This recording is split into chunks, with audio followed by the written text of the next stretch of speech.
स्वस्य खला प्रसिद्धता, स्वस्ति सबके लिए शुभ ही शुभ हो। क्या खला प्रसिद्धता, जितने भी द्वेषी जन हैं मेरे को मिलाते हुए इंक्लूड करते हुए सबके सब शांत होते हैं। पूरा विश्व बहुत ही जगह द्वेषी जीवों से भरा हुआ है, सबका द्वेष शांत होता है। कैसे?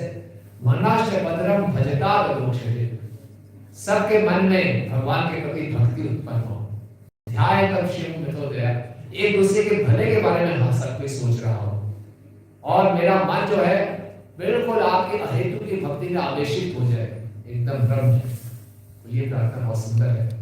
और हम इस स्थिति को कैसे प्राप्त कर सकते हैं, ये हमें श्रीमद् भागवत सिखाती है कि इच्छा, निराकार गति होने का उत्साह, कुछ भी ऐसा नहीं, बिल्कुल अमल पुराण है।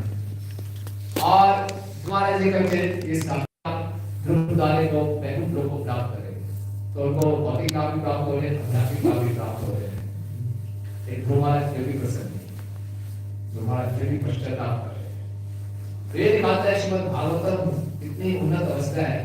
भागवतम में केवल शुद्ध भक्ति और कुछ नहीं। धर्म पोषितर केवल परम स्नान सदा, साथ ही सारे उल्टे सीधे धर्मों को जो कि ये प्रॉमिस करते हैं कि संसार जो झाड़ू मार के भगा देंगे, केवल शुद्ध भक्ति बस उसकी बातचीत हो रही है। और ध्रुव महाराज जी के इस शोक से, उनके पश्चाताप से बहुत कुछ सीखेंगे। कबड्डी ने दोपहर को टोटा गोपीनाथ में जाते थे और गधर पट्टे से ध्रुव महाराज जो प्रयाण वाला कचरे को सुनते थे। एक बार नहीं, दो बार नहीं, तीन बार नहीं, 100 बार सुना। इतना विशेष ये दोनों का जो मानवस्त्र दोनों ने भक्ति की, प्रयाग महाराज ध्रुव महाराज ने हमें इतनी शिक्षा प्रदान करता है, हमारी भक्ति में दृढ़ता लाता है और हमें बहुत उत्साह प्रदान करता है। तो आज के श्लोक में ध्रुव महाराज कह रहे हैं, मय्ये प्रार्थितम व्यर्थम चिकित्सेव गतायुषु, मेरे द्वारा जो आपसे मांगा गया, प्रार्थना की गई, सब व्यर्थ है। व्यर्थ क्या मांगा था ध्रुव महाराज ने? ब्रह्मा जी से ऊपर का राज्य चाहिए। ब्रह्मा जी उनके परदादा थे, बोले परदादा से ऊपर का राज्य चाहिए मुझे, ऐसा राज्य जिस किसी को ना मिला। इतनी बड़ी बात बोले व्यर्थ, सब का सब बिल्कुल व्यर्थ। जय जगन्नाथ बदल सुबह से कृष्ण जी की जय, कृष्ण नसीब भगवान। तो मेरे द्वारा जो भी मांगा गया सब व्यर्थ है। क्यों व्यर्थ क्यों बोला इतनी बड़ी बात को? सब क्योंकि ये भौतिक जितनी भी उपलब्धियां हैं, जितने भी भोग हैं, सब मृत्यु के साथ समाप्त, खत्म, जीरो। इतने बड़े प्रयास, अंतिम परिणाम क्या? शून्य है। तो ऐसे में क्या ये व्यर्थ हो गया, सब बेकार है एकदम। तो इसीलिए ध्रुव महाराज हमें बता रहे हैं कि इतना कुछ प्राप्त होने पर भी वो खुश नहीं होती। भगवान की बहुत कृपा हो गई, देखो जी 6 महीने में इतनी बड़ी बात मिल गई मुझे। वैसे ही बोलते हम किसी बात गए उस दिन भगवत मैराथन, बीकर मैराथन में बोले थे कैसा चल रहा है बिजनेस, तो ईमानदारी से सही बोल दिया, करोड़ में बहुत अच्छा बिजनेस चला होगा। बोले ठाकुर जी बहुत कृपा है, बिजनेस बहुत बढ़िया चल रहा है, अच्छा हो। तो सारा जन मानसिकता है हमारे घर में सब सुखी रहे, बिजनेस बढ़िया चलता रहे, ठाकुर जी बहुत बढ़िया। उसमें कुछ गड़बड़ हो जाए तो फिर थोड़ा शक होना शुरू हो जाता है, कृपा है कि नहीं, भगवान का मूड चेंज हो गया, मुझसे नाराज हो गए, क्या हो गया, फिर वो संशय आनी शुरू हो जाती है। जैसा हम चाहते हैं वैसा बिल्कुल होता रहे, ठाकुर जी की बहुत कृपा है। तो ध्रुव ने जैसा चाहा वैसा हो गया। बोले नहीं, सब व्यर्थ, सब व्यर्थ है, बिल्कुल व्यर्थ। मैंने क्या मांगी, क्या उल्टी सीधी चीज मैंने मांगी और पश्चाताप हो रहा है, बिल्कुल व्यर्थ है।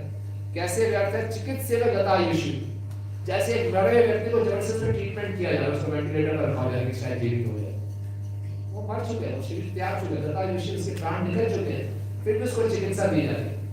तो वैसे ही अगर मेरे में कोई भक्ति का भाव नहीं है और मैं केवल भौतिक लाभ चाह रहा हूँ और मिल भी गए तो सब व्यर्थ है, सब व्यर्थ। कितना हम देखिए कितनी बड़ी प्रार्थना है। अक्सर लोग भगवान के पास जाते हैं अपनी भौतिक इच्छाओं की प्राप्ति के लिए, गुरु महाराज की भौतिक इच्छा उनको मिल भी गई, बड़े सब व्यर्थ, सब बिल्कुल बेकार है। इसी ढंग से भागवत के 5वें स्कंद में देखते हैं राजा प्रियव्रत की कथा आती है। राजा प्रियव्रत राजा उत्तानपाद जो कि गुरु महाराज के पिता थे, उनके बड़े भाई और नैष्ठिक ब्रह्मचारी, नारद मुनि के बड़े उत्तम शिष्य। लेकिन ऐसी परिस्थिति हुई कि उनको वापस गृहस्थ आश्रम में जाना पड़ा, ब्रह्मा जी के कहने पर।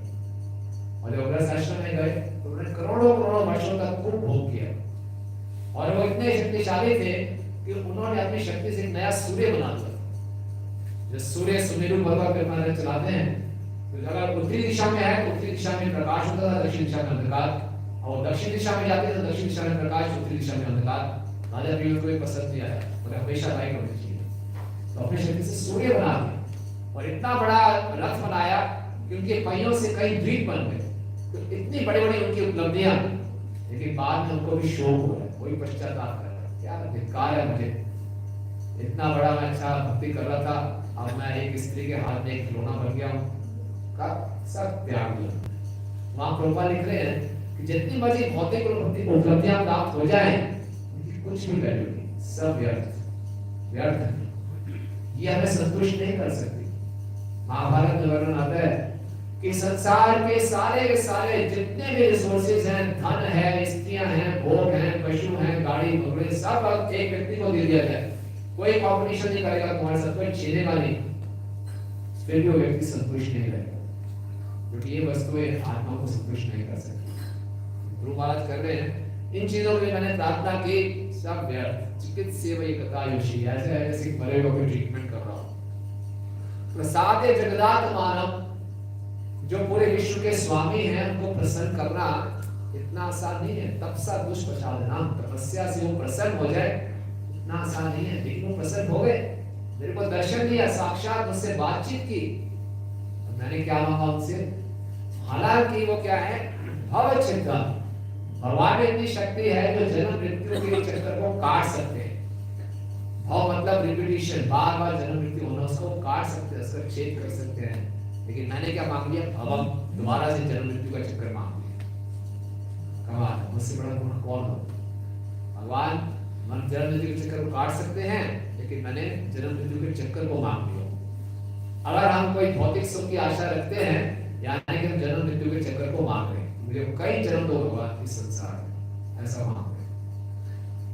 इस संसार में छोटी सी भी दिखती हमें बहुत महंगी पड़ सकती, बहुत महंगी पड़ सकती। इसलिए प्रहलाद महाराज कहते हैं, मैं तो संसार से डरता हूँ, संसारी लोगों से भी डरता हूँ, हंसना जाओ, थोड़ा बहुत डर भक्तों को जरूर होना चाहिए संसार, और ये डर है हमारी भक्ति को बड़ा अलर्ट रखता है। बाबा जी यही कहते थे, मुझे अपने शिष्यों से यही कमी लगती है कि वो डरते नहीं है माया से पंगे लेते रहते हैं। क्या फर्क पड़ता है, थोड़ा सा चुस्की ले लेते हैं, थोड़ा सा मजा ले लेते हैं, थोड़ा सा मजाक बहुत महंगा पड़ सकता है, कई जन्म को हो सकते हैं। तो वो ध्रुव महाराज कह रहे हैं कि वो तो भगवान जन्म मृत्यु के चक्कर काट सकते थे, लेकिन मैंने जन्म मृत्यु का चक्कर मांग लिया, भाग्य विपरीत जीता, कितना मेरा दुर्भाग्यशाली कि मैंने ऐसी मांग, कुछ भी मिल सकता था मुझे, भगवान का सब मांग सकता था, ये मैंने। तो यहाँ पे श्रील प्रभुपाद कह रहे कि भगवान की प्रेम भक्ति में रहने वाले भक्त कई कोई ऐसी गलतियां कर बैठते हैं, और इसे पिछले तात्पर्य प्रभुपाद कह रहे हैं कि हमें भक्ति करते हुए बहुत सावधान रहना चाहिए, कोई गलत उद्देश्य ना हो हमारे, गलत उद्देश्य हो तो बहुत महंगे पड़ेंगे, ऐसे पछताना पड़ेगा। तो भगवान की ऐसी नेचर है कि भक्तों के, भगवान तो अंदर बाहर सब जानते हैं, हमारी छिपी हुई डिजायर्स को भगवान पूरा कर देते हैं, उसके बाद में पछताना ना पड़े। तो हमारा तो 36 लाख वर्ष रहना पड़ेगा मोदी जगह पे रहना। हालांकि वो राजा है, उनकी इंद्रियां भी कमजोर नहीं होंगे, बूढ़े भी नहीं होंगे, बीमार भी नहीं होंगे, इतना बढ़िया पैकेज है उनका, फिर भी कहते हैं बेकार। मैं तुरंत जा सकता था भगवान के धाम में, भगवान के साथ संग कर सकता था, भक्तों का संग कर सकता था। 36,000 वर्ष में यहाँ रहना पड़ेगा, बहुत बड़ी तपस्या। हालांकि हेल्दी कंडीशन है, फिर भी कह रहे बहुत बड़ी तपस्या, बहुत बड़ी गलती होगी इससे। तो ध्रुव महाराज जी को किन किन चीजों में ग्लानि हो रही है, पिछले तात्पर्य में प्रभुपाद ने सिखाया है। ध्रुव महाराज ने तपस्या की, भगवान प्रकट हुए, भगवान ने अपना शंख छुआ, बिल्कुल विशुद्ध सत्व की अवस्था में आ गए, सारा का सारा उनका जो कल्मश है दूर हो गया। तब उनको मालूम चला मैंने क्या गंदी इच्छा कर दी, भगवान का संग पा सकता था, लेकिन मैंने क्या पा लिया। और फिर वो भगवान ने उनको शक्ति प्रदान की, बहुत सुंदर सुंदर उन्होंने प्रार्थनाएं की, और इसी अध्याय के 11वें श्लोक में पढ़ते हैं, उन्होंने भगवान से प्रार्थना की कि मुझे महान शुद्ध भक्तों का संग प्रदान करो, जिससे हमेशा मैं आपकी कथा सुन सकूं। निश्चय चक्र ठाकुर बताते हैं भगवान ने जब सुना और हमारा ज्यादा उस पर ध्यान नहीं दिया। भगवान ने सीधा बोलना शुरू किया, ध्रुव महाराज मैं तुम्हारी सारी इच्छा पूरी कर दूंगा, तुम्हारा जो भाई है उत्तम उसको यक्ष मार देंगे और तुम्हारी जो माँ थी सुरुचि सुतेरी माँ मुझे तुम्हें पागल होकर जाएगी उसी में मर जाएगी। नहीं ये नहीं सुनना चाहता, ये नहीं सुनना चाहता मैं। नहीं तुम्हें देश की भावना थी ना, बदले की भावना थी ना, सब खत्म कर दिया, चिंता मत करो। और क्या राजे चाहिए थे ब्रह्मा जी पर राजे नहीं चाहिए, बिल्कुल नहीं चाहिए, अभी भक्तों का संग चाहिए। हमारे मुझे ध्यान नहीं दिया भक्तों का संग चाहिए, अच्छा ये चाहिए, इसे पूरा कर दिया। इतना शर्म आ रही थी ध्रुव महाराज को, क्या मैंने क्या सोच के मैंने भक्ति शुरू की। भगवान मेरी नई इच्छा को पकड़ नहीं रहे, पुरानी इच्छा को पकड़ के बैठे हुए क्या कर दिया मैंने। ठीक है अब कोई द्वेष तो नहीं रहा, सारे शत्रु मैंने मानव खत्म कर दिया। बहुत ग्लानि महसूस हो रही थी, अपने आप से घिन हो रही थी, बड़ी शर्म से आ रही थी, बड़े अपने आप को विनम्र पा रहे थे कि भगवान मुझे कुछ भी दे सकते, भगवान ये दे रहे हैं। तो प्रभुपाद समझा रहे कि इस संसार में हर कोई इस संसार में प्रभुत्व जमाना चाहता है, ऐसा कार्य करना चाहते हैं कि सब पे छाए, हर कोई हमारा गुणगान करे, वाह क्या बात है, क्या बात है, बहुत बढ़िया। ऐसा हम करके दिखाना चाहते हैं। हम भक्ति में करते तो अपने आप को प्रूव करने के लिए, मैं ऐसा ऐसा नहीं करूँ, मैं भी कुछ हूँ, मुझे समझ लो कुछ दिल में दम है, तो अपना दम अपना जोर दिखाना चाहते हैं ताकि हमें लोग समझे कुछ। ये भावना रहती है एक दूसरे को छाने की, और जब एक दूसरे को छाने की भावना रहती है, हम ना छा पाए तो द्वेष शुरू हो जाता है, ये क्यों छा रहा है, मैं क्यों नहीं छा रहा, द्वेष शुरू हो जाता है। यही ध्रुव महाराज की भावना थी, मुझे क्यों नहीं बैठना चाहिए पिता की गोद में, अब मैं बैठाऊंगा तुम्हें। ऐसा राज्य होगा कि सब मेरे गोद में बैठना चाहेंगे, ऐसे आसन में बैठूंगा। तो द्वेष ये है, लेकिन भक्ति 3 गुणों में करते हैं। भक्ति करने वाला जो व्यक्ति है वो 3 गुणों में होता है। तो तमोगुण से भक्त होता है, वो बदले की भावना से, द्वेष की भावना से भक्ति करता है। और इसका उदाहरण भागवत के 4थे स्कंद में आता है, किसका? दक्ष प्रजापति का, जो हमने पहले पढ़ा था। और रजोगुण में से भक्ति भौतिक उपलब्धियों के लिए करना चाहता है, यश कमाने के लिए करना चाहता है, तो इसका उदाहरण ध्रुव महाराज। और सतोगुण में स्थित व्यक्ति होता है, इसका उदाहरण आएगा पृथु महाराज, वो अनासक्त होता है। तो 3 उदाहरण है, लेकिन भक्तों के संग से सबके जो उद्देश्य है शुद्ध हो जाते हैं, ये ध्रुव महाराज हमें सिखाते हैं इस तरीके से। तो ध्रुव महाराज जी को बहुत पश्चाताप हो रहा था कि गलत उद्देश्य के साथ मैंने भक्ति शुरू की, और भगवान ने उन मेरे उद्देश्यों को अभी नेग्लेक्ट नहीं किया, उसको पकड़ के रखा और पूरा किया। ये भगवान की नेचर है, भगवान की प्रकृति है कि भगवान देख रहे थे सेवा तो बहुत अच्छी की इसने, बहुत तीव्रता से भक्ति की, लेकिन उद्देश्य ठीक नहीं था। भगवान ने बोला ठीक है मैं तुम्हारा उद्देश्य भी पूरा करूं, और साथ साथ में जो नया उद्देश्य तुम चाहते हो वो भी पूरा करूं, तुम्हें आध्यात्मिकता का भी लाभ दूंगा। तो तुम्हारा तो बहुत दुख हो रहा था कि मैंने ये गलत भावना सीखी हो। दूसरा उनका दुख हो रहा था कि इतने उन्नत गुरु मुझे मिले, नारद मुनि जैसे गुरु मुझे प्राप्त हुए, मैं उनका लाभ नहीं उठा पाया, उनका पूरा लाभ उठाना चाहिए था। हम देखते हैं भागवत विशेष करके देवहूति माता को यही हुआ। देवहूति माता के पति थे कर्दम मुनि, कर्दम मुनि बहुत बड़ी तपस्या कर रहे थे, और देवहूति माता स्वयं उनकी एकमात्र पुत्री थी, बहुत सुंदर थी, सुशील थी, गुणवान थी। वो इतने सुंदर थे कि जो गंधर्व लोग ऊपर से जाते थे आकाश मार्ग से, और देवहूति माता अपने महल के छत पे खेल रही होती थी, उससे वो आकर्षित हो जाते। और देवहूति माता ने कर्दम मुनि के साथ उनका जो विवाह हुआ, कर्दम मुनि तो तपस्वी थे, ब्रह्मचारी थे, जंगल में रहते थे। देवहूति माता ने खूब उनकी सेवा की, ऐसी सेवा की पतली दुबली हो गई, सारे शरीर की कांति चली गई, उनके सुंदर बाल झटाएं बन गए, लेकिन बिना कुछ मांगे निस्वार्थ भाव से अपने पति की सेवा की। जब कर्दम मुनि ने ये देखा तो कर्दम मुनि बहुत प्रसन्न हुए, और कर्दम मुनि बोला कि मैंने जो तपस्या की है, जो मैंने साधना की है, उससे कारण मेरे हृदय में जो भी आत्म साक्षात्कार हुआ है, कृष्ण के प्रति प्रेम है, वो सब तुम्हें प्राप्त हो जाए। इतना बड़ा आशीर्वाद, सेवा से सुखी हो गए।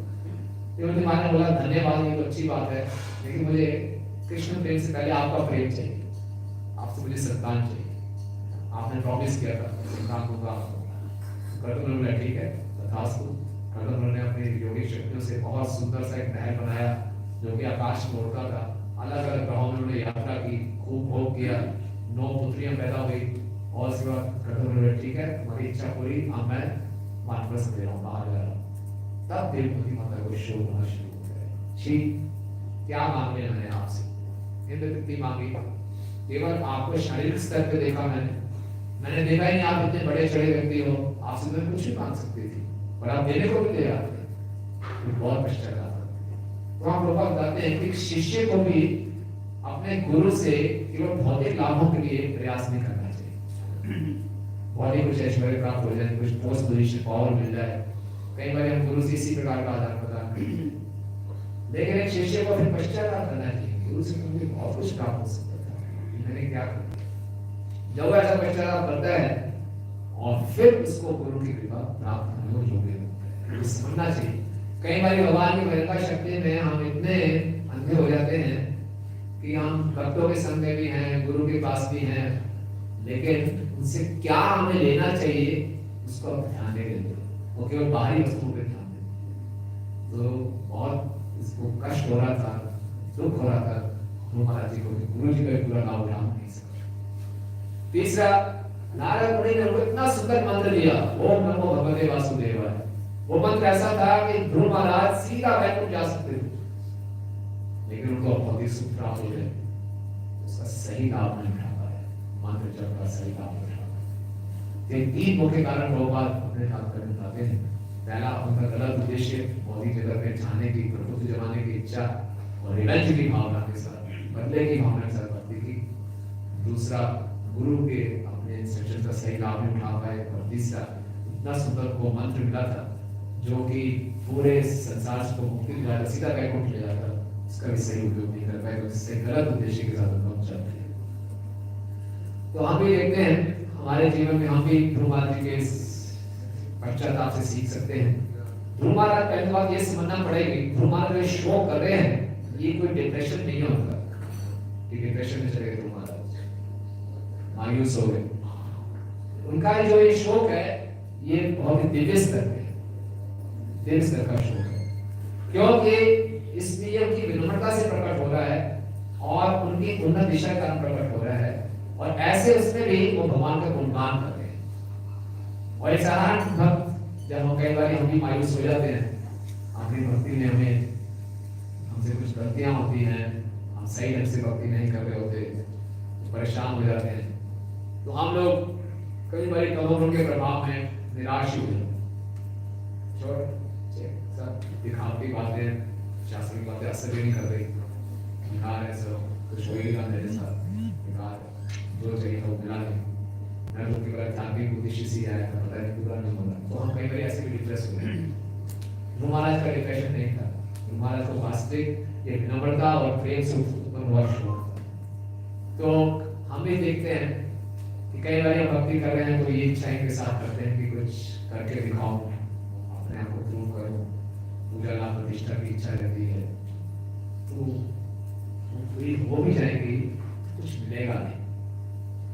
पूरी भागवत में सिखा ली, कुछ नहीं मिलने वाला। बेटर है कि अभी से उसको छोड़ के शुद्ध भाव से करने का प्रयास करें, कुछ नहीं हाथ में आएगा, मिल भी जाएगा तो और बोझ, लेकिन संतुष्टि नहीं हो गया और बदले की भावना रखते हैं, तो हो जाता है भक्तों के बीच में रहते हैं, कुछ उल्टे सीधे हमारे आदान प्रदान होते हैं, जिसके कारण हम घायल महसूस करते हैं। जो महाराज को बहुत ही बहुत चोट पहुंची है भावनाओं में, तो कई बार हमारे साथ भी ऐसा हो सकता है, लेकिन भावना से ऊपर उठना चाहिए, के साथ बहना नहीं चाहिए, अपने आप को संभाल कर तुरंत जीवन का उद्देश्य उसमें लगे। तो भक्ति में इतनी शक्ति है कि अगर कुछ गलत उद्देश्य भी से हम भक्ति करेंगे तो भक्ति हमें तार देती, भक्ति बहुत पावरफुल, अपनी एक शक्ति। इसलिए अकामो सर्व कामो वा मोक्ष कामो दाति तीव्रेण भक्ति योगेन जितेन्द्र पुरुषः। जो बुद्धिमान व्यक्ति हैं भक्ति को बड़ी तीव्रता से करते हैं, ढीले ढाले ढंग से नहीं। ध्रुव महाराज एक बहुत सुंदर उदाहरण है, गलत उद्देश्य से भक्ति की, लेकिन तीव्रता से भक्ति की, ढीली ढाली नहीं। तो क्या हुआ, उनका उद्देश्य भी शुद्ध हो गया। अगर हमारा उद्देश्य भी ठीक नहीं है और भक्ति भी ढीली ढाली है, या उद्देश्य ठीक है लेकिन फिर भक्ति ढीली ढाली है, वो भी भक्ति को बड़ा तीव्र होना चाहिए, एकदम तीव्रता से भक्ति करना। और भक्ति में अपनी बहुत शक्ति है, तो हम जो एक साधक भक्त हैं, हम अपनी भक्ति को कैसे शक्ति प्रदान कर सकते हैं और शक्तिशाली बना सकते हैं, इसको आगे वर्णन करेंगे। और ये मालूम चलता है भागवत के सातवें में प्रहलाद महाराज अपने संगियों को बता रहे हैं।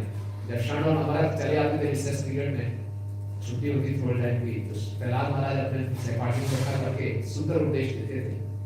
तो कहते हैं कि इस भौतिक जगत से छूटने के कई तरीके, लेकिन सबसे उत्तम तरीका वही है जिसको भगवान ने स्वयं बताया, यानी कि भक्ति है। तो इसको कैसे करना चाहिए, तो 3 स्टेप बता रहे हैं, शॉर्ट में बता रहे हैं, आप पढ़ सकते हो। 7.7 29 से 29 30 शुरू। तो प्रहलाद महाराज बता रहे हैं कि पहला क्या है कि हम एक प्रामाणिक गुरु की सेवा करें, और गुरु की सेवा औपचारिकता से नहीं, बड़े प्रेम से करें, हृदय से करें। हृदय से जब करेंगे गुरु की सेवा, हमारा हृदय बहुत जल्दी शुद्ध होगा। गुरु को जो भी हम समर्पित करें, सब कुछ जो भी हमें अच्छा लगता है सब गुरु को समर्पित करें। प्राणे अर्थे धिया वाचा, अपने प्राणों से, अपनी बुद्धि से, अपनी वाणी से और अपने धन से सब कुछ गुरु को समर्पित करें। और गुरु के आदेशों में सबसे महत्वपूर्ण आदेश है कि ध्यान पूर्वक जप करें। जब पूरा समर्पित करें गुरु की प्रसन्नता के, ये प्रयास करें। गुरु और शिष्य का संबंध कोई औपचारिक का संबंध नहीं है, अथॉरिटी और सबऑर्डिनेट का संबंध नहीं है, हृदय से हृदय का संबंध है।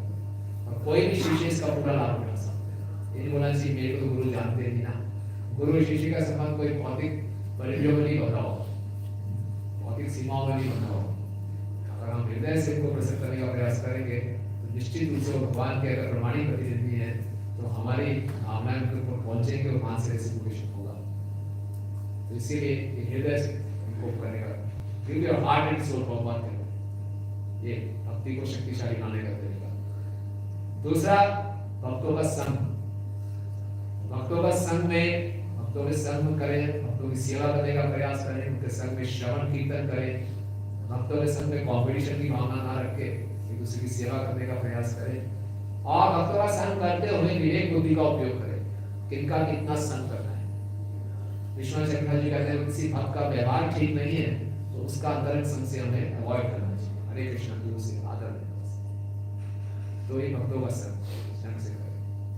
और तीसरा, भगवान की अर्चना करें, वर्शिप करें भगवान को, कुछ न कुछ आचरण की विधि का पालन करें। और ये तीनों कार्य परम पूज्य श्री स्वामी महाराज एक अक्षर बताते हैं, इस ढंग से करें, turning our attention to Krishna, भूल ना जाए किसके लिए कर रहे हैं, कृष्ण की प्रसन्नता है। जैसे हम लोग इस्कॉन में हैं, ISKCON, बार बार अपने आप से पूछते रहे, is KC on, is Krishna consciousness on. कई बारी ISKC ऑफ हो जाता है, कार्य तो कर रहे हैं, केसी ऑफ है, इज केसी ऑन, इसकी प्रसन्नता के लिए कर रहे हैं। Turning our attention to Krishna, भगवान के लिए कर रहे हैं, कृष्ण के लिए कर रहे हैं। उस लक्ष्य को मैं भूल जाता हूँ, मन को नाम रखने दे। तो इस प्रकार से ये 3 कार्य हम करेंगे तो हम भक्ति को शक्तिशाली बना सकते हैं। और भक्ति में इतनी शक्ति है कि भक्ति हमारे हृदय को बदल देती है। नारद मुनि ने, हम भागवत में देखते कितने ऐसे लोग हृदय बदल दिए। कितने जगह कहानी आती है बिगाड़े की, तो शिकारी का हृदय बदल दिया। या ध्रुव महाराज कितने गुस्से में थे, नारद मुनि ने ऐसी विधि दी तो भगवान की प्राप्ति हो गई। तो भक्ति में इतनी शक्ति, हम कैसी हमारी हृदय की दशा क्यों ना हो, हृदय बदल सकता है। और एक साधक को जो इस साधना करनी है उसमें निराशा और पराजय की भावना से बिना कभी भी निराश नहीं होना और अपने को हारा हुआ महसूस नहीं करना। अगर अपने आप को हारा हुआ मान लिया और निराश मान लिया फिर खेल खत्म है। माया के प्रति युद्ध है, तो निराश नहीं और हारा हुआ होने। तो जैसे हम देखते हैं श्रील प्रभुपाद जब सैन फ्रांसिस्को में गए, पहले न्यूयॉर्क में सेंटर खोला सैन फ्रांसिस्को में, तो वहां पे मुकुंद प्रभु और श्याम सुंदर प्रभु ने प्रभुपाद जी के लिए बहुत बड़ा एक रॉक डांस का आयोजन किया बॉल रूम में, और बहुत बड़े बड़े पोस्टर लगाए और वहां पे 5000 हिप्पी रहे, बहुत बड़ा फेस्टिवल। और जो हिप्पीज थे पूरा रॉक म्यूजिक, आपने कुछ लोगों ने रॉक म्यूजिक सुना होगा, बहुत ही हैवी गिटार होता है, शुरू होता है, हैवी मेटल ऐसा कुछ शब्द यूज करते हैं, शोर शराबा, आगे उल्टे सीधे ड्रग्स, ऐसे माहौल में शिला प्रभुपाद जी और ऐसा सब चल रहा है और प्रभुपाद जी का हरे कृष्णा कृष्णा कृष्णा हरे हरे हरे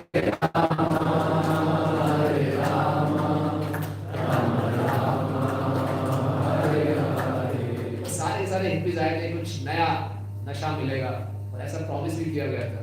और वहां पे जो पुराने हिप्पीज थे वो सब नए लोगों को फ्री में एलएसडी बांट रहे थे। फ्री में प्रसाद वितरण होता है फ्री में सब एलएसडी पी रहे हैं और सब उल्टे सीधे तरीके से नाच रहे हैं। कहाँ प्रभुपाद जी के ऐसा वातावरण, प्रभुपाद जी ऐसे वातावरण में क्या हुआ बताते हैं। प्रभुपाद जी के शिष्यगण ऐसे शो के बाद भी कितने हिप्पीज अगले दिन आ गए, मंदिर ज्वाइन कर लिया ऐसा ये भक्तों के संग की शक्ति, ये है भक्ति की शक्ति। तो भक्ति की शक्ति है पूरा विश्वास होना चाहिए और अपना बेस्ट होगा बेस्ट हमें देने का प्रयास करना। भक्तों में इतनी शक्ति है। और कैसे मालूम चलेगा हमें हमारी भक्ति में शक्ति आ रही है कि नहीं आ रही, कैसे मालूम चलेगा?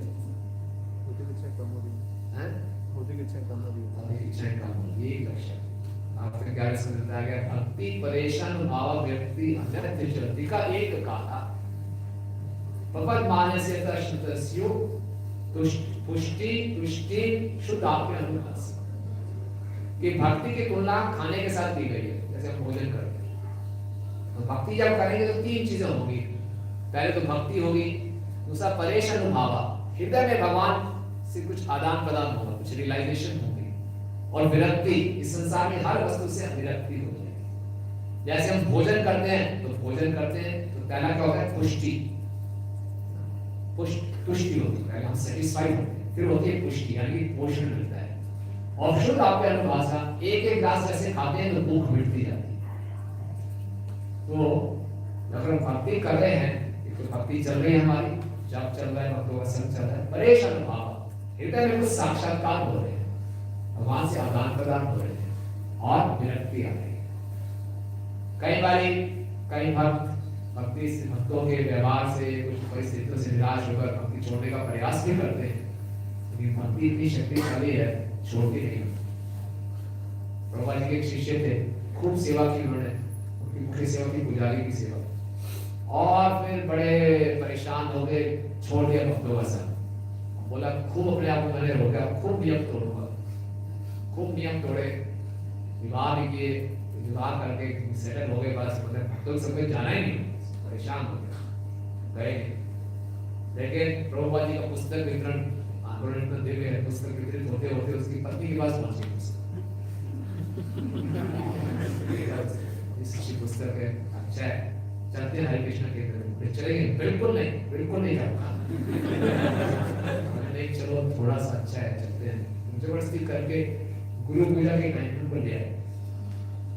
तो ये भक्त आए पुराने, उसमें बिल्कुल एकदम कोने में खड़े हो गए, मुंह सुझा के, सब देखा हो ऐसा ऐसे ही है, कुछ कहने की बात है। इतने सालों बाद कोई आता है, कुछ नए चेहरे होते हैं, पहचान ही नहीं पाए, कुछ पुराने चेहरे शायद देखा हुआ है, कोई चेहरा बदल जाता है, भक्तों के संग से दूर हो जाओ, देखा हुआ तो है कुछ। वो भी बिल्कुल पत्थर की तरह खड़े रहे, ढिलुमा नहीं, सब बेकार है, फटाफट होके चलते हैं।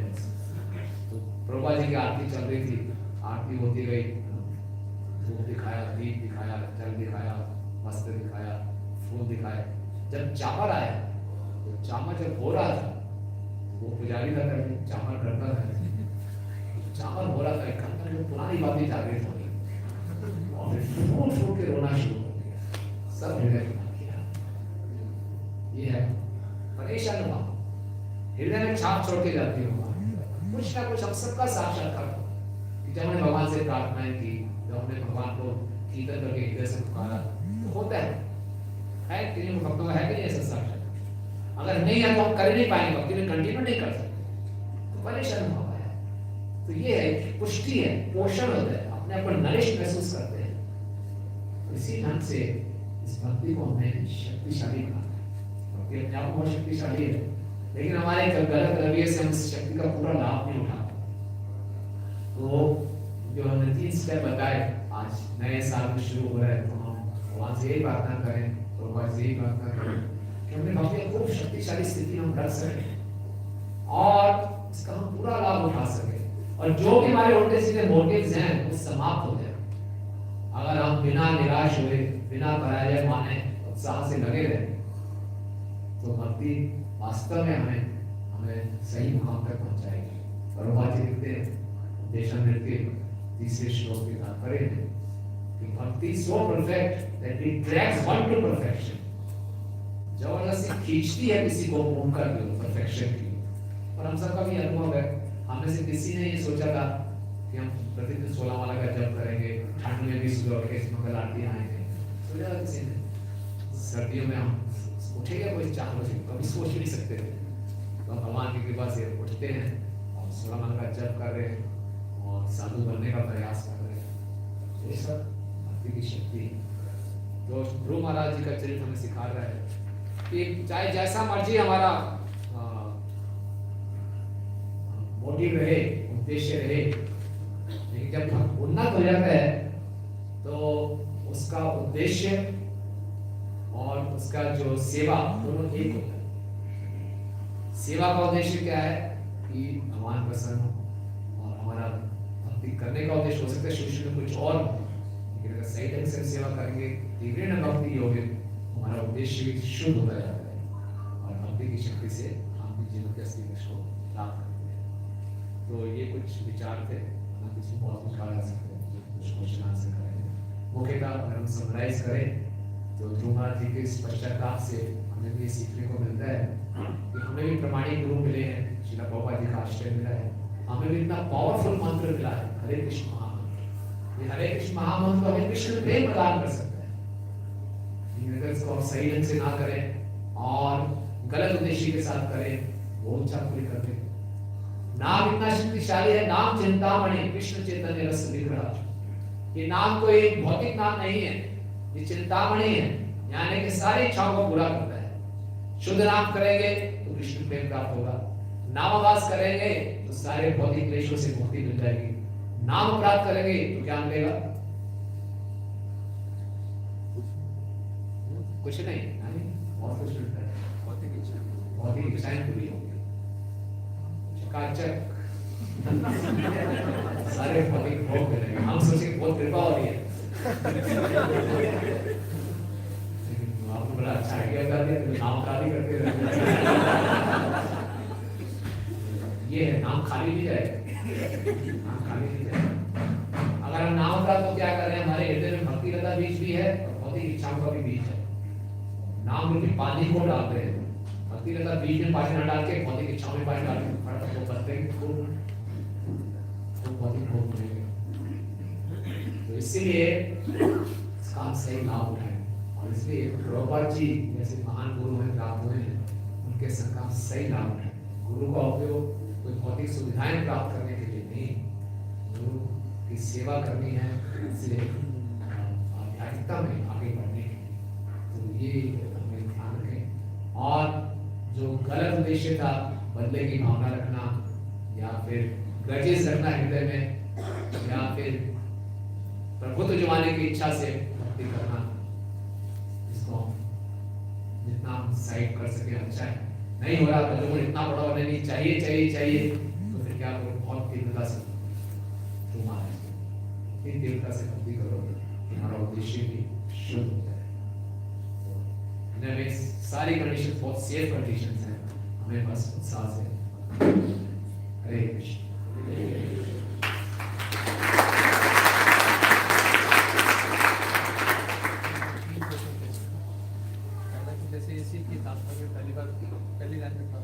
ट्रांसलेशन नहीं आता है कि भगवान को संतुष्ट करना बड़ा मुश्किल है, और चौथे का है कि 34वें श्लोक में गीता में बताते हैं सेल्फ बात self achievement and out very difficult, और भगवान के तस्या हम सुलभ बात था भगवान आसानी से प्राप्त हो जाते हैं, लेकिन हम जो प्रयास कर रहे हैं मानने का, वो कह पा रहा है कि हाँ इतनी मुश्किल से भगवान को। भगवान का प्रश्न है कि यहाँ लिखा है कि भगवान को प्राप्त करना, पसंद करना बहुत कठिन है, गीता में प्रभुपाद ने लिखा है कि तस्याम सुलभम वर्तते दिव्य उपासना, आपने में है भगवान कह रहे हैं उसके लिए बहुत सुलभ हो जाता है जितने मेरी सेवा में लगा तो यस भगवान के लिए भगवान को प्राप्त करना है भगवान को प्रसन्न करना बहुत जीवन में बहुत कठिन है विशेषकर तपस्या के माध्यम से लेकिन भक्ति के माध्यम से भगवान को प्राप्त कर सकते हैं प्रसन्न कर सकते हैं लेकिन वो भी इतना सरल है हालांकि भक्ति जितने भी आत्म साक्षात्कार के पद हैं इसमें सबसे ज्यादा सरल है उसको भी भौतिक जगत में रहते हुए करना इतना आसान नहीं है माया के जैसे भौतिक इच्छाएं भगवान जैसे ध्रुवराज के केस में पूरी करते हैं और में कहीं ऐसे केस में आते हैं भौतिक इच्छा के साथ कोई बंदी करता है विधि और कारण होता है भगवान उसको शुद्ध भी कर देते हैं भौतिक इच्छा पूरी भी नहीं करते तो क्या जैसे अकामो सर्व कामो और जैसे श्लोक आता है उसकी क्या प्रिंसिपल निकलता है कि अब किसी साधक के लिए बड़ा वो है कि भगवान भौतिक इच्छा पूरी कर देंगे चाहे मैं आगे चल के शुद्ध भी हो गया पुराना अकाउंट भगवान के पास क्या प्रिंसिपल है कि साधक की बड़ी डिसइंस्पिरेशन है कि भगवान इच्छा पूरी कर देंगे और एक जगह फिर भगवान शुद्ध भी कर देते हैं तो प्रश्न ऐसा है प्रभु जी का कि भगवान क्या साधक की भौतिक इच्छाएं भी पूरी करते हैं तो ये तो बड़े हतोत्साह करने वाली बात है कि आप मुझे नहीं चाहिए तो आप दे रहे हैं भगवान जबरदस्ती दे रहे हो और भौतिक इच्छा कुछ ना कुछ तो रहती है तो भगवान उसको ही पकड़ लेंगे कैसे किया तो यस चतुर्वेदा भजन के माध्यम से गुरु अर्जुन चार प्रकार के भक्त आते हैं सभी भौतिक इच्छाओं से आते हैं लेकिन भक्तों का संग करके उनकी इच्छा शुद्ध होती है तो अगर हम भक्ति कर रहे हैं प्रारंभ में हम आए हैं किसी भौतिक उद्देश्य के साथ भक्तों के संग में आ गए लेकिन आप तीव्रता से भक्ति कर रहे हैं भक्तों का संग सही ढंग से कर रहे हैं तो हमारा उद्देश्य शुद्ध होगा उद्देश्य शुद्ध होगा उदाहरण देते हैं हमारे बहुत ही जान पहचान के भक्त हैं उनकी इच्छा सभी मनीष भक्तों ने क्या किया कितनी माला कर दे माला तो करता नहीं वैसे कैसे लौट दे माला कर रही है माला होना जरूरी है माला स्टेटस सिंबल है यहाँ पे बहुत पैसा है गाड़ी है बहुत पैसा है माला स्टेटस सिंबल है माला स्टेटस सिंबल माला रखते ऊपर ही लेकर आवाज आती रहती है कोई ना कोई पाके खाते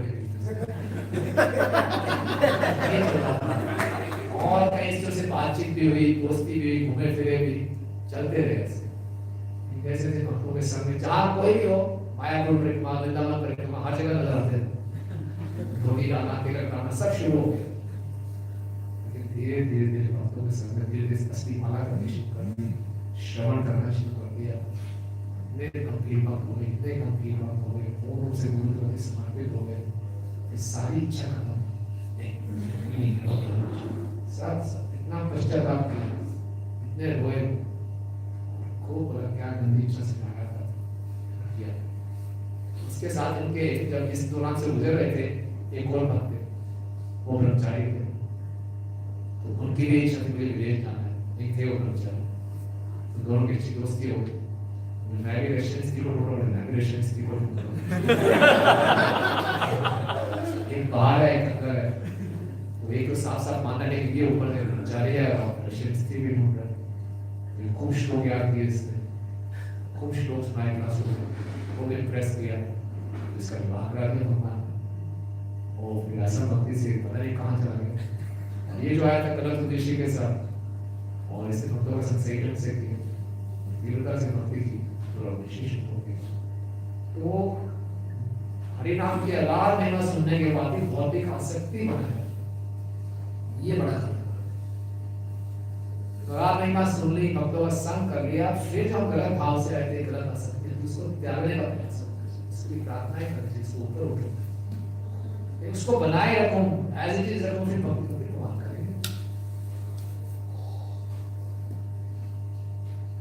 दोनों एग्जाम्पल उन्होंने भौतिक आसक्ति बनाए रखी थे ब्रह्मचारी आश्रम में भौतिक आसक्ति बनाए रखी उनकी भी एक भौतिक आसक्ति थी लेकिन भक्तों के संग में आपको उसको छोड़ दिया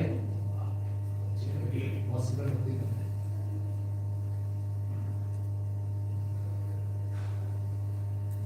थैंक यू सर मेरे दो तीन क्वेश्चन थे एक तो जैसे ध्रुव महाराज ने तपस्या करी 6 महीने तक और 6 महीने भगवान को प्राप्त किया उनकी इच्छाएं भी शुद्ध हुई वैसे ध्रुव महाराज के केस में देखा जाता है कि उनकी इच्छा एक तरह से भगवान को प्राप्त करने के बाद शुरू हुई वाइल एग्जीक्यूटिंग भक्ति 6 महीने उसमें उनकी डिजायर्स चेंज नहीं हुई, तो इस चीज को हम कैसे समझ सकते हैं?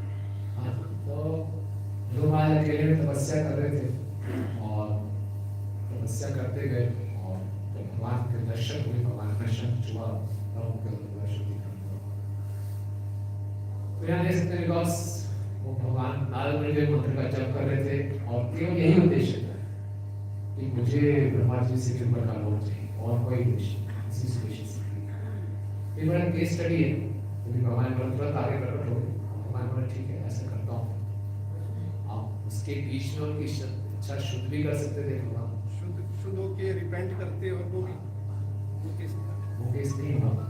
तो मतलब अलग अलग केस स्टडीज हैं, ये भी केस स्टडी है। हालांकि बालक थे, अज्ञानता ने एक इच्छा को पकड़ लिया, भगवान कहते ठीक है ये भी पूरी कर पाओ, आध्यात्मिक इच्छा भी पूरी करो। Case study. नेक्स्ट क्वेश्चन कि मुझे आपको लगता है कि हमें फोकस होना चाहिए इस केसी ऑन। जनरली देखते हैं कि अभी हम सी भी ऑन नहीं होता, केसी तो आगे बढ़ पर प्रॉपर भी कहते थे कि first be conscious then Krishna conscious. So how can we increase our consciousness और Krishna consciousness while rendering our devotional practices? बड़ा जी का प्रश्न है कि इस केसी ऑन, हमारी कृष्णा कॉन्शियस ऑन है कि ऑफ है? अभी तो हमारी कॉन्शियसनेस भी ऑफ नहीं होती, अचेत अवस्था में रहते हैं, कैसे हम हमेशा कृष्णा के लिए देखते रहे? यहाँ मेरी समझ है प्रभु जी, ये सब आएगा किस प्रकार के भक्तों के संग में, संग का बहुत प्रभाव है। भक्ति में आने के बाद भी हम कई बार ऐसे भक्तों के संग में चले जाते हैं जहाँ हम भक्ति की गंभीरता से नहीं लेते, हमारे सुपरफिशियल तरीके से उपयोगी ढंग से करते हैं, तो फिर बड़ा मुश्किल है। लेकिन हम सौभाग्य से ऐसे भक्तों का संग करें जो थोड़े कभी जो हमेशा इस बात का ध्यान रखने का प्रयास कर रहे हैं, तो हमारे लिए भी आसान है। नंबर 2, अगर नियमित रूप से ब्रह्मा जी के पुस्तकों को ध्यानपूर्वक पढ़ रहे हैं, स्वाध्याय कर रहे हैं, तो भी बहुत आसान है। अच्छे से पढ़ रहे हैं, उसको मनन कर रहे हैं, तो फिर आसान है। तो जी जैसे कि हम देख रहे हैं ध्रुव महाराज के केस में कि वो प्रयास कर रहे हैं भक्ति का, लेकिन उनकी पहले कुछ इच्छाएं भी थी और मतलब इच्छा के साथ ही थे वो जब प्रयास किया। तो भक्ति करने में हमें ये इच्छाएं या अनर्थ हमें रोकते हैं, मतलब भक्ति को तीव्रता से करने में, और तीव्र भक्ति करने से अनर्थ मतलब बड़ा चैलेंजिंग हुआ है कि कैसे उनके पास इतना बड़ा डिजायर है फिर भी वो इतनी तीव्रता से भक्ति कर रहे हैं। बड़ा अच्छा प्रश्न प्रभु जी का कि हमारी भौतिक इच्छाएं हमें तीव्रता से भक्ति करने से रोकती हैं, और तीव्रता से भक्ति करके ही हम इससे आगे बढ़ सकते हैं। तो कैसे होगा? तो यही प्रश्न अभी हमारे मंदिर में कृष्णानंद प्रभु आए थे, तो किसी भक्त ने यही पूछा था कि विनम्रता से जप करना चाहिए, और जप करेंगे तो विनम्र होंगे। ये अक्सर ऐसे ही होते हैं। भगवान कहते हैं कि मेरी शरण में आओगे तो सारे पाप नष्ट हो जाएंगे, जब सारे पाप नष्ट हो जाएंगे तभी दृढ़ता से मेरी शरण में आओगे। घुमाने वाली बात होगी। तो क्या कहाँ से शुरू हुआ, पहले कौन सा हो? बड़ा अच्छा उदाहरण दिया उन्होंने कि ये शुरू होता है कृपा से। जब किसी वैष्णव की कृपा हो जाती है तो धक्का लगता है गाड़ी को। जैसे हम कार चलाते हैं तो कार जब स्टार्ट करते हैं तो बैटरी चार्ज होती है, जब बैटरी चार्ज होती है तो कार स्टार्ट होती है। चाबी घुमाते हैं, गाड़ी चलेगी तो अल्टरनेटर जो है बैटरी को चार्ज करेगा, बैटरी चार्ज होगी तो गाड़ी चलेगी। कई बार सर्दियों में इग्निशन ऑन करते हैं, बैटरी चार्ज नहीं है तो गाड़ी स्टार्ट नहीं होती, क्या करना पड़ता है? जब कृपा का धक्का लगता है तो फिर ये साइकिल शुरू होती है। एक बार धक्का लग जाता है, खट खट खट गाड़ी शुरू हो जाती है, तो बैटरी भी चार्ज होना शुरू होती है, गाड़ी चलती है। तो हमारी गाड़ी भी ऐसे रुकी हुई है भौतिक इच्छाओं से कई नहीं होगी। जब वैष्णव के संग में आते हैं, किसी न किसी ढंग से वैष्णव के हृदय को हमने प्रसन्न कर दिया, तो फिर भक्ति करने में उत्साह आता है, फिर भक्ति पूर्णता शुरू कर देते हैं, फिर सब काम शुरू कृपा। यस वही जो एग्जांपल आपने धरती परेशान होगा का दिया, उसमें शुरू करता व्यक्ति को ये स्टेजेस बड़ी लेट आती है, तो क्या करें कि इंस्टेंट खाने जैसा आ जाए?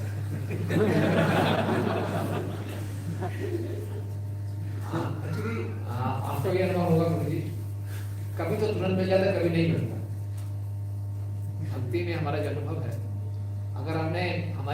फ्लक्चुएट करती रहती है। अगर हम सही चेतना में कुछ भी कर रहे हैं तो तुरंत मिल जाता है। जिस दिन हमने अच्छा जप किया उस दिन एक अलग प्रकार की खुशी मिलती है, हम उसको उसका बयान भी नहीं कर सकते। जिस दिन एक अच्छे ढंग से हमने जप किया और जिस दिन से नहीं किया तो रूटीन लगता है, सब कुछ रूटीन है, उस दिन हम लगता है कुछ स्पेशल। जिस दिन से हमने ध्यान को अच्छे ढंग से अध्ययन किया, खूब प्रार्थना करके अध्ययन किया तो एक एक लाइन बड़ी पावरफुल लगती है। और जिस दिन हम सही मूड में नहीं है, कुछ भी पढ़ लो पता नहीं चलेगा क्या ऊपर बार बार कोई बात नहीं ऐसा लगता है, कुछ नया ही नहीं लगता। तो ये सारा काम निर्भर करता है हमारी चेतना के ऊपर, तुरंत ये परिणाम दिखाती है ना। प्रभु कहते हैं प्रत्यक्ष अवगमन धर्म, ये प्रत्यक्ष है, इसमें कोई पोस्ट डेट चेक नहीं है कि आप ऐसा करेंगे तो फिर कभी तुष्टि पुष्टि होगी, नहीं, ये प्रत्यक्ष है। होता क्या है कि हम इसको सही ढंग से अप्रोच नहीं कर पाते, इसलिए चैतन्य महाप्रभु सनातन गोस्वामी कहते हैं को बुद्धि छाड़िया कर श्रवण कीर्तन आशीर्वाद पावे कृष्ण रे चरण। को बुद्धि को छोड़कर श्रवण कीर्तन करोगे तुरंत कृष्ण के चरण प्राप्त हो। बस हमारी क्या है, रजोगुण तमोगुण के प्रभाव से को बुद्धि हो जाती है, उसमें हम थोड़ा प्रयास करेंगे। इसलिए प्रभुपाद जी लिख रहे हैं सतोगुण में आना बहुत जरूरी है। सतोगुण में आना भक्ति के लिए बहुत लाभकारी है। रजोगुण और तमोगुण से हम भक्ति के प्रभाव को पूर्ण रूप से अनुभव नहीं कर पाते। इसी एग्जाम्पल में मुझे भोजन करते हैं तो जैसे एग्जाम्पल देखिए जल्दी हो जाता है, लेकिन भोजन ऐसा नहीं कि एक ही दिन करते हैं, कॉन्टिन्यूस प्रोसेस है। यही चेतना भी बनी रहे तो वो भी कॉन्टिन्यूस प्रोसेस है। जो व्यक्ति सतोगुण में उत्तम अधिकारी बनेगा उस समय फिर ये कॉन्टिन्यूस हो जाएगा। हाँ बिल्कुल ठीक बात है। इसीलिए जो है turning our attention to Krishna, बार बार याद दिलाना अपने आप को। ये भक्तों का संग है, किसके लिए कर रहे हो, किसके लिए कर रहे हो, कृष्ण के लिए कर रहे हो। यही भक्तों के संग का उद्देश्य भी है कि हम एक दूसरे को याद रखते हैं। और इस एग्जाम्पल में आपसे बात से एक चीज़ और बात याद आ रही है कि हम जब खाना खाते हैं तो एक एक गिलास खा रहे हैं तो हमारी भूख मिटती जाती है और खाने की इच्छा कम होती है। लेकिन भक्ति ऐसा नहीं है, भक्ति हम जितनी करेंगे उतनी भूख बढ़ेगी। तो बोले अभी आपने एग्जाम्पल दिया था, अब तो बस बहुत हो गया। चैतन्य महाप्रभु कहते हैं कोई मेरे चरणों के शरण भी चाहता है और साथ भौतिक लाभ भी चाहता है तो आने के यही मूर्ख, मैं तो देखी हूँ ये मूर्ख है और ये जहर मांग रहा है, विष मांग रहा है अमृत को छोड़कर। ये मैं इसको क्या करूँगा, जबरदस्ती अपने चरणों का अमृत पिलाऊंगा। ये भगवान कर रहे हैं। तो यहाँ तो गुरु महाराज को तो दे दिया ना, यहाँ पे तो उनकी इच्छा को रोका नहीं गया। हाँ, गुरु महाराज को कब दिया ये बात। ऐसे लोग बोलते हैं भगवान की कृपा होती है, श्याम अनुग्रह मनुष्य, भगवान जिस पे कृपा करते हैं उसका सब कुछ छीन लेते हैं, उसको एकदम असहाय बना। भगवान ने भी पहले असहाय बनाया, उनका इतना अपमान किया, बिल्कुल असहाय हो गए। एक क्षत्रिय के लिए अपमान मृत्यु से भी बढ़ता है। लोग उनसे असहाय हो गए, खूब तीव्रता से भक्ति की, भगवान उनके हृदय को शुद्ध किया और तब सारा ऐश्वर्य। भगवान ऐश्वर्य तब देते हैं, भौतिक वस्तुएं तब देते हैं जब व्यक्ति उनसे इस स्थिति में आ जाए उनसे आसक्त नहीं। बात कहते नहीं चाहिए, मैं दूंगा ही दूंगा। तब शुद्धिकरण उसमें उस परिस्थिति में। तो ये बात समझने की है कि जो भौतिक ऐश्वर्य हैं, जिम्मेवारियां हैं, ये भक्ति के लिए बहुत खतरनाक है। और जब तक हमारी आध्यात्मिक चेतना उन्नत नहीं होगी हम ऐश्वर्य को संभाल नहीं पाएंगे।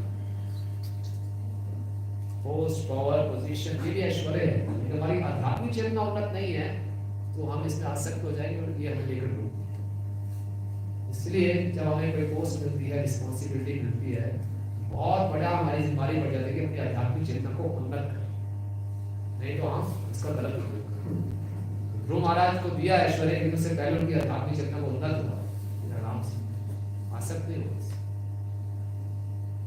तो ये भगवान की भक्ति और देवताओं की भक्ति में यही है, देवता हम तुरंत दे देते हैं और व्यक्ति उनमें आसक्त होता है और उसके बंधन का कारण बनता है। लेकिन जो भगवान है वो तब देते हैं जब उसकी चेतना शुद्ध हो जाती है, तो वो उसके बंधन का कारण नहीं बनता बल्कि सेवा का कारण। जैसे शिला प्रभुपाद के भी एग्जांपल में हाँ, प्रभुपाद जी कि शुरू में कुछ भी नहीं था, राशि से लेकर के और बाहर तक, पर जब भगवान ने एकदम चेक कर लिया, सब कुछ हो गया, उसके बाद सब कुछ प्रभुपाद को सब कुछ दिया, तभी प्रभुपाद उनसे आसक्त नहीं है। प्रभुपाद ने दोनों स्थिति को देखा कि प्रभुपाद दोनों हर परिस्थिति में सेवा करते हैं। मुझे इसमें जो आपने एग्जांपल दिया, जो अभी प्रभु जी एग्जांपल दे रहे हैं, उसमें एक बड़ी चीज़ और भी अच्छी चीज़ है। आपने कहा कि जैसे भगवान कहते हैं जो भी जिसके ऊपर मैं कृपा करता हूँ ये सम्मान ग्रह में तो अब इस बात से भी कई लोग भगवान की शरण में नहीं जाते। लेकिन दूसरा ये भी बोला कि अकाम सर्व काम हुआ, और फिर तीसरा अगर किसी की इच्छा पूरी हो जाती है तो एक बहुत बड़ा जन समूह जो भगवान की शरण में इसलिए नहीं आता कि हम पूरी नहीं होती, तो ध्रुव महाराज की पूरी करके समझाया कि देखो पूरी भी होती है, इसलिए भगवान ने कहा चतुर्विधा विजंते मन, तो वहां आ जाता। और प्रभुपाद जी के केस में ऐसा नहीं है कि वो अगर उनको पहले मिल जाता तो वो उसका मिसयूज करते ऐसा कुछ करते। प्रभुपाद तो हमेशा से ट्रांसजेंडरेशन करते थे। हाँ सही बात। प्रभुपाद की तो ये तो प्रभुपाद की उनके महिमा का गुणगान करने के लिए ऐसा किया कि प्रभुपाद की महिमा को स्थापित करने। विजिबिलिटी तो अभी हमारे को ये नहीं। हाँ प्रभुपाद का सब कुछ छीना उन्होंने कि फैक्ट्री सारी ठप करा दी। प्रभुपाद बड़े खुश थे ना। प्रभुपाद ने श्लोक बोला जब उनको खबर मिली झांसी में आग लगी फैक्ट्री में, प्रभुपाद ने श्लोक बोलना शुरू। ये एक ऑनलाइन प्रश्न था। अरे पहले ऑफलाइन और टीचिंग। मेरा प्रश्न ये था कि जैसे आपने कहा कि जब भक्त उन्नत हो जाता है तो सेवा और उद्देश्य सेम थोड़ा सा उसको क्लियर। जैसे तुम्हारा से उदाहरण लेते हैं, सेवा यानी कि तपस्या बहुत बढ़िया कर रहे थे, जो गुरु जी ने बताया तीव्रता से कर रहे थे, लेकिन उद्देश्य ठीक नहीं।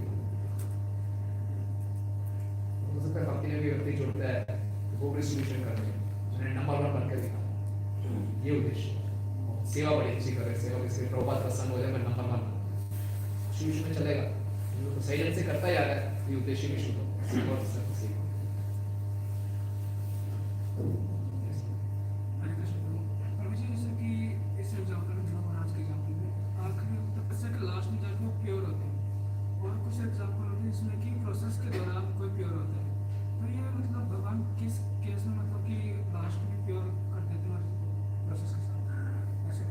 महाराज प्रश्न है कि तुम्हारे के प्रोसेस के दौरान प्योर नहीं हुए, भगवान के दर्शन के बाद प्योर। ऐसा नहीं है कि प्रोसेस के दौरान प्योर नहीं होते। अगर प्रोसेस के दौरान प्योर नहीं होते तो भगवान के दर्शन के योग्य भी ना होते। ऐसा नहीं। उन्होंने भगवान के अर्चगृह की स्थापना की, ध्यान लगाया, मंत्रों का उच्चारण किया, तो पूरे प्योर हो गए। लेकिन जब भगवान के दर्शन हुए थोड़ा बहुत कलमश रह गया था, वो भी निकल भगवान ने जैसे इनको छुआ। भगवान ने छूते उनको एम्पावर भी किया, और जो थोड़ा बहुत कलमश था वो भी शुद्ध। बिना शुद्ध हुए भगवान के दर्शन कैसे कर सकते? तो मुझे जो सुग्रीव जी के भाई थे बात, तो उनके केस में जब राम जी को तीर मारते, तो उस मोमेंट पे जो पहले उन्होंने काम किए थे गलत, वो मतलब अचानक से वो मतलब फिर उनको पश्चाताप होता है। उस मोमेंट पे भी ये दिखता है कि अचानक से उनको गलती रियलाइज होती है। उस केस में भी यही है।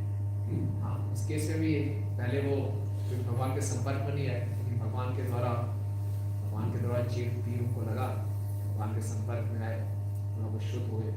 जब हम शुद्ध होते हैं तब हम चलते हैं कि हमारे जो अनर्थ है, कई बार हम भी जब लोग आपस में चर्चा करते हैं, लोग इतने साल हो गए काम वासना नहीं जा रही, बहुत बुरा हाल है, भक्ति का पता नहीं फल मिलना नहीं। ये भक्ति का ही फल है कि हमारे अंदर एक भाव उत्पन्न। पहले हम अपने अनर्थों को अपनी संपत्ति मानते हैं। हमारा अंदर जो हमारी अहंकार है, प्राइड है, जो काम वासना है, वो हमारे एसेट होते थे, तो हमारा संपत्ति। बाद में हम कहते हैं व्यर्थ है, बेकार। तो इसका मतलब भक्ति की उन्नति के कारण, शुद्धता के कारण। जितने हम शुद्ध होंगे उतना हम अपने आप को सही ढंग से जांच पाए। हम शुद्ध नहीं होते तो अपने आप को सही ढंग से इंट्रोस्पेक्ट भी नहीं करते। यस जैसे आपने बताया था कि जैसे प्रियव्रत महाराज का भी कि कोई भी हमें भौतिक फैसिलिटी संतुष्ट नहीं कर सकती। जैसे हम देखते हैं कि भक्ति में आने के बाद भी ना ये डीप रूटेड होता है इतना कंसेप्शन कि अच्छी फैसिलिटीज मिल रही है, सेवा में अच्छा रिजल्ट आ रहा है, ये है, उसी से हम अपनी भक्ति को जज करते हैं। तो कैसे मुझे इस कंसेप्शन से करके हम राइट गोल पे फिक्स करेंगे? रोजी का प्रश्न है कि प्रियव्रत महाराज के उदाहरण में सीखा कोई भौतिक सुविधा हमें सुख नहीं दे सकती है। भक्ति में आने के बाद इतनी डीप रूटेड होती है, जब तक अच्छा परिणाम ना मिले, अच्छी सुविधाएं ना मिले, हमें लगता है कि भक्ति सही ढंग से नहीं चलती। तो ये हमारे अंदर रजोगुण का प्रभाव है कि हम तुरंत परिणाम चाहते हैं, परिणामों से आसक्त हैं, रिजल्ट से आसक्त हैं, सुविधाओं से आसक्त हैं। तो ये हमारे रजोगुण का है, और हम रजोगुण में भक्ति कर रहे हैं। लेकिन इसको अच्छे ढंग से करते रहे भक्तों के संग में, उससे ऊपर उठेंगे। और परेशान भावा जब इसका हम एक्सपीरियंस करेंगे, कभी हम जब बिल्कुल अहेतु की भक्ति करने का प्रयास करते हैं, सेल्फलेसली किसी भक्ति सेवा की हमने, भगवान की प्रसन्नता के लिए कीर्तन किया, नृत्य किया, उसके बाद जो हमें आदान प्रदान मिलता है हृदय में, उसका जब पोषण मिलेगा तो फिर इस भावना से ऊपर उठ पाएंगे। हायर टेस्ट है, हायर टेस्ट मिलेगा सेल्फलेस सर्विस का बिना सुविधाओं के। तो फिर आप जैसे आपने सुना होगा, गुड़गांव कुछ ब्रह्मचारी थे, साइकिल में निकल गए, पुस्तक वितरण कर गए, और ऐसे बहुत कठिनाइयों का सामना करना पड़ा। इनको बहुत पोषण मिला है, कोई फैसिलिटी नहीं, कुछ नहीं, कुछ पता नहीं कहाँ जाके खाएंगे, क्या करेंगे, निकल पड़े, बस पुस्तक वितरण कर रहे थे, नई नई जगहों पे जा रहे थे, नए नए लोगों से मिले, बड़ा अच्छा साक्षात्कार 2 दिन के लिए ऐसे। तो जब आप बिल्कुल सेल्फलेस होकर कुछ भी सेवा करने का प्रयास करते हैं, उससे जो आदान परिश्रम भाव जो पोषण मिलता है, वो हमें मदद करेगा अपने लोअर टेस्ट से ऊपर उठने। वो नहीं करे तो लोअर टेस्ट बना है।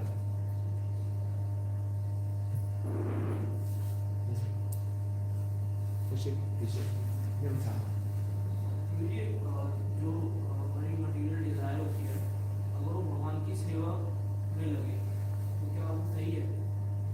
मटेरियल डिजायर भगवान की सेवा में लगे कैसे? मतलब जैसे किसी को काफी ज्यादा पैसे कमाने की इच्छा है, हाँ। तो वो मंदिर को दान कर सकता है, या फिर किसी को अपना मतलब गाड़ी वाड़ी की ज्यादा बहुत इच्छा है, मंदिर की सेवा में लगा सकता है, भगवान की सेवा में किसी भी। तो क्या वो चीज़ सही है ऐसा सोचना? हाँ ठीक है, ये निर्भर करता है भक्ति किस अवस्था में है। भक्ति की प्रारंभिक अवस्था में उसको एनकरेज किया जाए, ठीक बात है, आपको पैसे कमाइए तो थोड़ा सा भगवान की सेवा में लगे। लेकिन जब हम भक्ति में काफी समय बिता देते हैं और परिपक्व होने का प्रयास कर रहे हैं, तो फिर हमें फिर सावधान करना चाहिए। फिर हमें बहाने नहीं मारने चाहिए, गाड़ी मुझे चाहिए, मैं इसलिए गाड़ी ले रहा हूँ, बड़ी गाड़ी, गुरु महाराज को बिठा के रखा। कई दीक्षित भक्त यही बोलते हैं कि बाबू जी मैं बड़ी गाड़ी ले रहा हूँ, क्यों, क्या जरूरत है, गुरु महाराज को एयरपोर्ट ले आने के लिए। गुरु महाराज साथ में एक बार ही आएंगे, गाड़ी में बैठेंगे, बाकी साथ को बैठेंगे, खाली उसी के रखो आप। तो फिर वो खतरनाक है। प्रारंभिक अवस्था में कोई नया भक्त बोले, नया भक्ति जोड़ रहा है, हम ठीक है, करेंगे, कोई बात, इसको किसी न किसी ढंग से भक्ति में जोड़ना है, ठीक है ना। लेकिन जो हमारी भौतिक प्रवृत्ति है, उसको हम भगवान की सेवा में जरूर लाएं। हमारी प्रवृत्ति है बिजनेस करने की, हमारी प्रवृत्ति है ज़्यादा मेहनत करने की, पसंद करें, कैसे ज़्यादा अच्छा प्रचार करें, कैसे अच्छे भक्तों की सेवा करें, ये इच्छा है, ठीक है।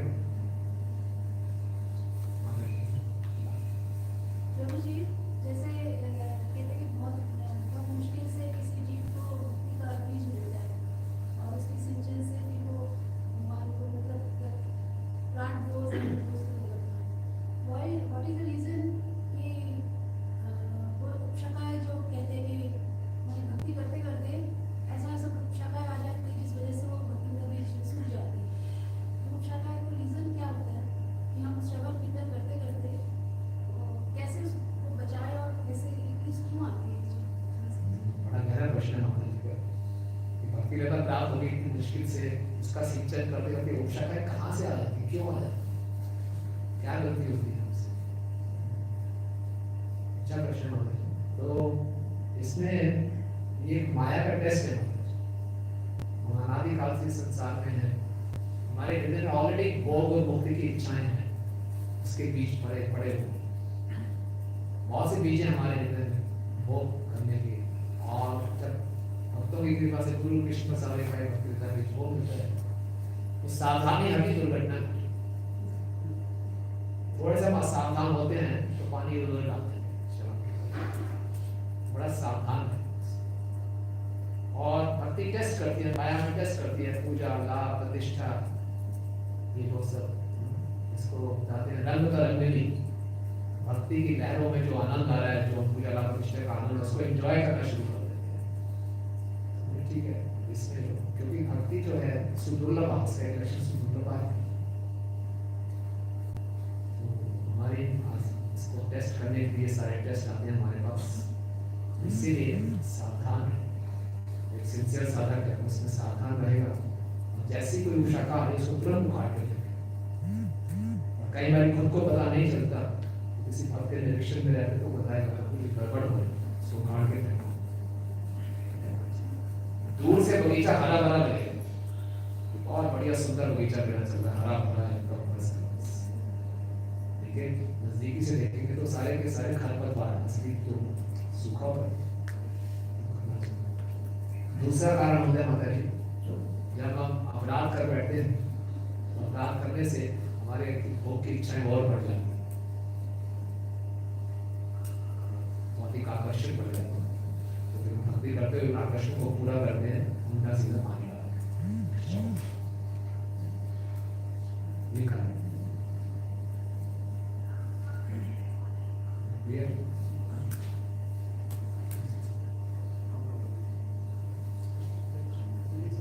मतलब अपराध जाने में कभी बढ़ती है होती है। हाँ, जाने में किए गए अपराध ज्यादा खतरनाक है। अनजाने में किए गए तो इसलिए हम प्रतिदिन मांसा करना शुरू करते हैं, क्षमा मांगते हैं, सावधान रहना चाहिए। जहाँ हमें मालूम चले जाने में हो गया तुरंत जाके क्षमा मांगे। जैसे ध्रुव महाराज ने इतनी कड़ी तपस्या की, उसके बाद उनको भगवान के दर्शन हुए, फिर उनको बहुत दुख हुआ कि मैंने ऐसी इच्छा क्यों रखी, तो उस समय तो उनका पूरा शुद्धिकरण हो गया और भगवान के दर्शन भी हो गए, शुद्धिकरण भी हो गया। उसके बाद हम देखते हैं दोबारा जब उनके भाई की मृत्यु हुई तब उन्होंने युद्ध किया कुबेर के, और दोबारा उनको फिर दुख हुआ जब स्वयंभू मनु या कुबेर ने उनको याद दिलाया। तो ये होता है जो देखिए इतने सारे इतने हाई लेवल के शुद्ध भक्तों के साथ ऐसा हो रहा है, भगवान के दर्शन के बाद ऐसा हो रहा है कि दोबारा अवगुण प्रकट हो रहे हैं। तो हम लोगों को फिर कैसे रोजी का प्रश्न है कि अभी गुरु महाराज शुद्ध हो गए, भगवान के दर्शन हो गए, शब्द छू लिया, सारी स्थिति क्लियर हो गई, अगले 10वें अध्याय में आप पढ़ेंगे गुरु महाराज को इतना गुस्सा आ जाता है, अति रोष, यक्षों के साथ उल्टा सीधा युद्ध करते हैं, उसमें भगवान बाबू को समझाते हैं। इतनी उन्नत अवस्था पहुंचने के बाद दोबारा से कैसे हो गया? यस, तो आपको यहाँ से जाना है चंडीगढ़, कितना 300 किलोमीटर है, 250 किलोमीटर। जब तक आप चंडीगढ़ नहीं पहुंचोगे स्टीयरिंग नहीं छोड़ सकते आप। चलो यार अम्बाला तक पहुंच गए, छोड़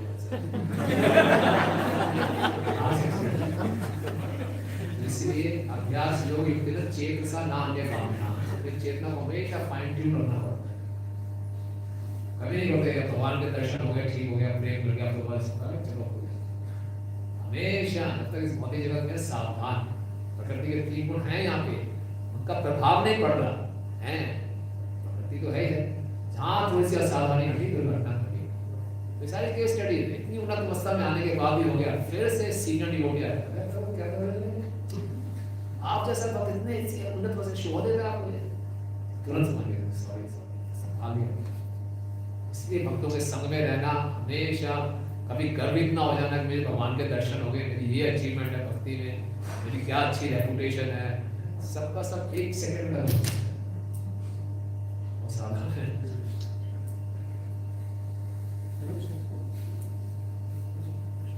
जैसे हम देखते हैं कि इस मटेरियल वर्ल्ड में हम चीज़ों का कितना हैंडल करते हैं, और जब वो चीज़ मिल जाती है और उसका आउटकम अगर गलत आता है तो हम फिर लेमेंट करते हैं। तो वो चीज़ जब हैंडल जब हमें चीज़ मिल जाती है तो हम लेमेंट करते हैं। तो हम प्रोसेस के दौरान हमें वो रियलाइज नहीं मुझे कह रहे हैं कि भौतिक इच्छाएं रहते हैं, जब वो मिलती है उसका परिणाम गलत होता है तो फिर आप शोक करते हैं। प्रोसेस के दौरान रियलाइज क्यों नहीं होता, डिपेंड करता है प्रोसेस को कैसे फॉलो करता है। अगर सही भक्तों के संग में अच्छे ढंग से फॉलो कर रहे हैं तो प्रोसेस जरूर शुरू करेगा, तुरंत रियलाइज करेगा। भौतिक आसक्ति बनाए रखना, सही ढंग से जब नहीं करेंगे जब तक वो मिलेगा नहीं। कई बार भक्त ऐसे होते हैं, इतने साल हो जाते हैं, वो छोड़ते नहीं अपने पुराने कंडीशन, छोड़ना ही नहीं चाहते, ऐसा ही चाहिए। प्रत्यक्ष परिमाण से वो मिल जाएगा, एक्सपीरियंस करेंगे। प्रभु जी एक लास्ट प्रश्न, ऐसे सारे उत्तर लगभग भक्तों के संग पे ही आ गए और देखा ये जाता है कि कई बार भक्तों की संगति में होता है व्यक्ति, लेकिन फिर भी संगति अच्छी ढंग से नहीं करता। क्या चीजों का ध्यान रखना और कैसे सही ढंग से करनी जिससे फायदा हो? धन्यवाद, अच्छा प्रश्न पूछा, सभी उपयोगी प्रश्न है। और ये जो हमने 3 स्टेप्स बताए थे कि भक्ति को कैसे शक्तिशाली बनाना है, उसमें कि हम ये भी है ऐसे भक्तों का संग करें। तो जो बताया गया कि सबसे पहले तो भक्तों के संग के लिए विवेक बुद्धि का उपयोग करें, डिस्क्रिमिनेट करें, किनका संग करना चाहिए, किनका संग नहीं करना चाहिए। बता रहे जो जिनका चरित्र दिखने में ठीक नहीं, का व्यवहार कंफ्यूजिंग है, तो उनसे इंटीमेट संग ना। और दूसरा जब भक्तों के संग में है, जो मास्टर फार्मूला है, जो हमें हमेशा सेव कर सकता है अपराधों से, वो है दिनाद विश्व नीचे करोड़ों विश्व हमारी ना मान इसको जितना हम अपने हृदय में रखेंगे, जितना इसके लिए प्रयास करेंगे, उतना हम सेफ हैं। जहाँ इसे थोड़ा सा विचलित हुए, अपने अहंकार में आए, वो गड़बड़। चाहे जूनियर है, सीनियर है, भक्ति में कोई नहीं पता कौन जूनियर है, कौन सीनियर है, कुछ नहीं पता। भक्ति का कोई बैच नंबर नहीं।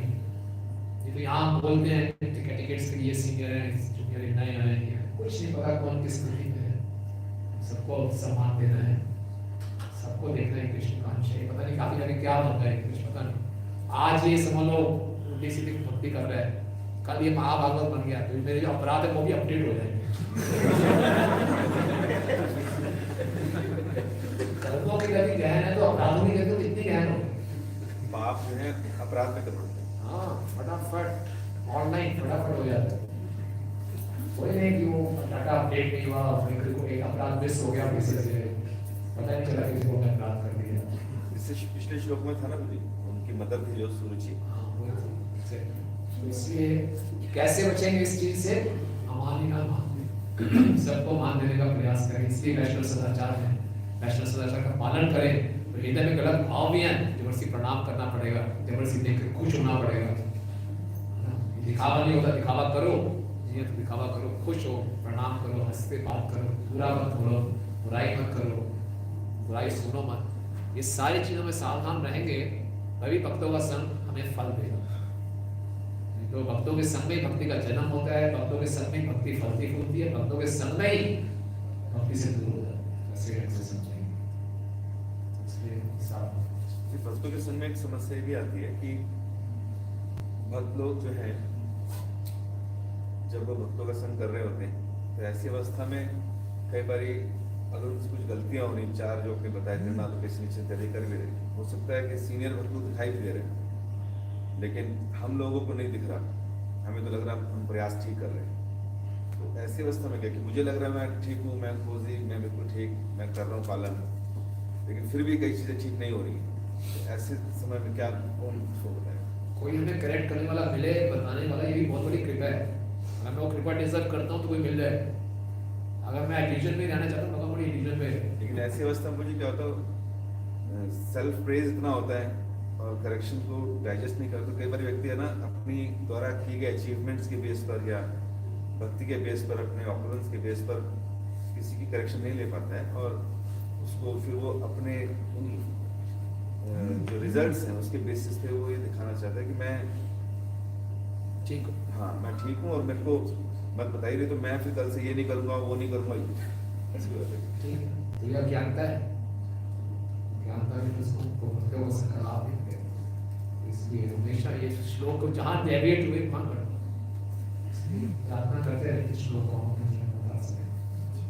आपसे बहुत धन्यवाद, से आप सबको शुभकामनाएं। नए आने वाले समय हम भौतिक परिस्थिति जैसे बची रहे, हमारी भक्ति अच्छी चलती रहे, हम सब एक दूसरे को उत्साहित करते रहे, और प्रभुपाद जी के आंदोलन को खूब अच्छा उत्साह दो। श्री प्रभुपाद की